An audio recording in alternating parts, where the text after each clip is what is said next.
श्रद्धा Aftab murder case. प्यार एक अजीब चीज होती है, जितना सुकून देती है कभी कभी उतना ही दर्द भी।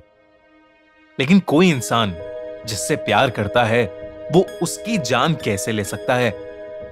आज क्राइम शो पर जिस केस की कहानी हम आपको बताने वाले हैं, उसने दिल्ली तो क्या पूरे इंडिया को हिलाकर रख दिया था। साल 2018, करीब 24-25 साल की श्रद्धा नाम की एक लड़की मुंबई के एक कॉल सेंटर में काम करती थी। उसकी मुलाकात उसी कॉल सेंटर में 27 साल के आफ्ताब नाम के लड़के से हुई। श्रद्धा के माता पिता 2016 से ही अलग रहते थे। श्रद्धा और उसका छोटा भाई अपनी मां के साथ रहते थे और पिता उनसे अलग रहते थे। घर के इन्हीं हालात के चलते श्रद्धा इमोशनली बहुत परेशान रहा करती थी।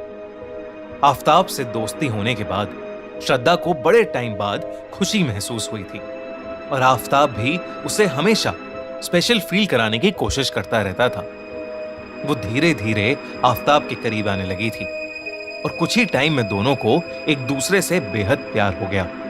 रिलेशनशिप के 1 साल के अंदर अंदर ही दोनों ने डिसाइड कर लिया कि वो एक दूसरे के साथ लिव इन रिलेशनशिप में रहना चाहते थे। साल 2019 से दोनों ने एक साथ रहना शुरू कर दिया। इसके लिए उन्होंने मुंबई में ही किराए पर एक कमरा ले लिया था। पर श्रद्धा के पेरेंट्स आफ्ताब को बिल्कुल पसंद नहीं करते थे।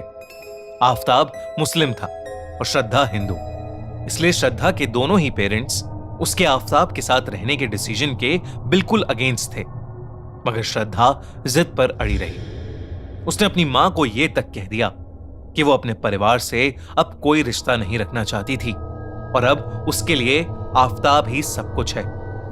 इसके बाद श्रद्धा ने अपने घर को पूरी तरह से छोड़ दिया और वो आफ्ताब के साथ रहने लगी। वहीं दूसरी तरफ उसके पेरेंट्स बेहद परेशान रहने लगे थे। श्रद्धा ना ही उनसे मिलती जुलती और ना ही उनका फोन उठाती। अपनी बेटी की खोज खबर वो उसके व्हाट्सएप या सोशल मीडिया स्टेटस से लिया करते थे। ऐसा चलते चलते अब 1 साल बीत गया था और श्रद्धा की मां अब बहुत ज्यादा परेशान रहने लगी थी। कुछ ही समय में टेंशन की वजह से श्रद्धा की मां की तबीयत बहुत ज्यादा खराब हो गई और कुछ ही दिनों में उनकी मौत हो गई। ये खबर सुनकर श्रद्धा अपनी मां को आखिरी बार देखने के लिए पहुंची और वहीं वो अपने पापा से भी मिली। अपनी मां को खोने के बाद श्रद्धा को बुरा लगने लगा था और इसीलिए उसने अपने पिता से फोन पर बात करना वापस शुरू कर दिया था। एक दिन कॉल पर श्रद्धा ने अपने पापा को बताया कि आफ्ताब उसके साथ बुरा बर्ताव करता है और कभी कभी वो श्रद्धा को खूब मारता पीटता है।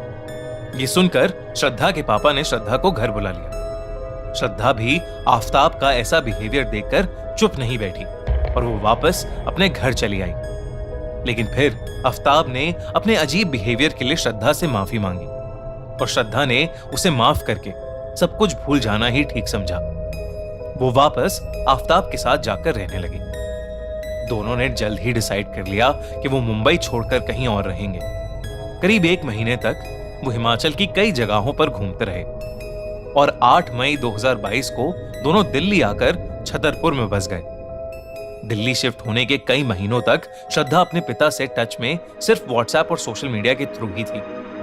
उसने वापस से अपने घर पर कॉल करना बंद कर दिया था और जब कभी उसके पापा उसे कॉल करते तो या तो वो फोन नहीं उठाती थी या फिर कॉल काट कर मैसेज कर देती थी कि वो बिजी है।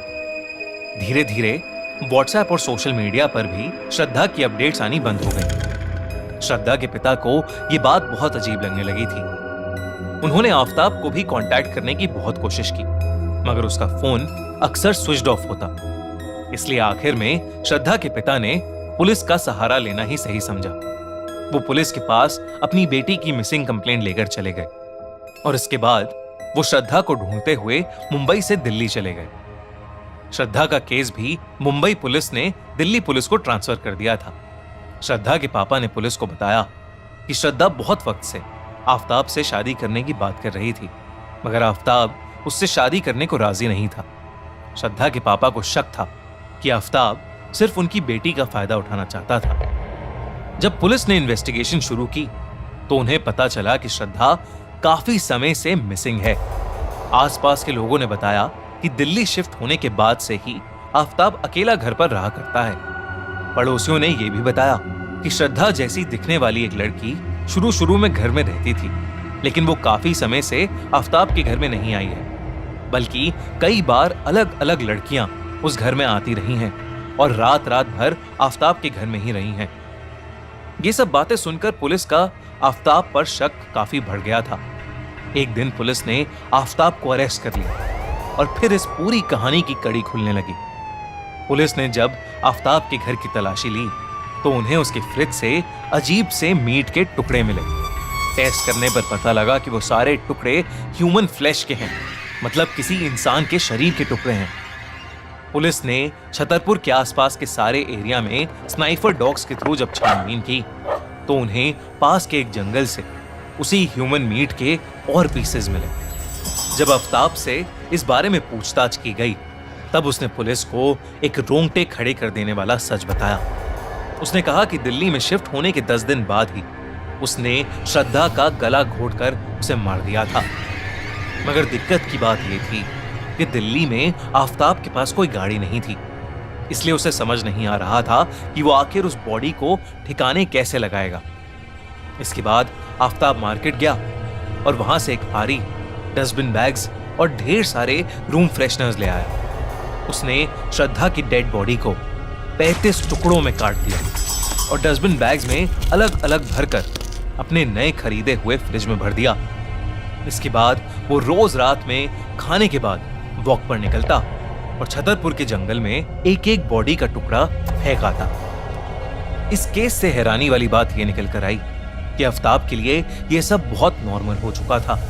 वो श्रद्धा को मारने के कुछ ही दिनों बाद ऑनलाइन डेटिंग ऐप के थ्रू एक डेट पर भी गया था। वो उस लड़की को कई बार अपने फ्लैट भी ला चुका था और जबकि श्रद्धा का कटा हुआ शरीर उसके फ्रिज में रखा रहता था।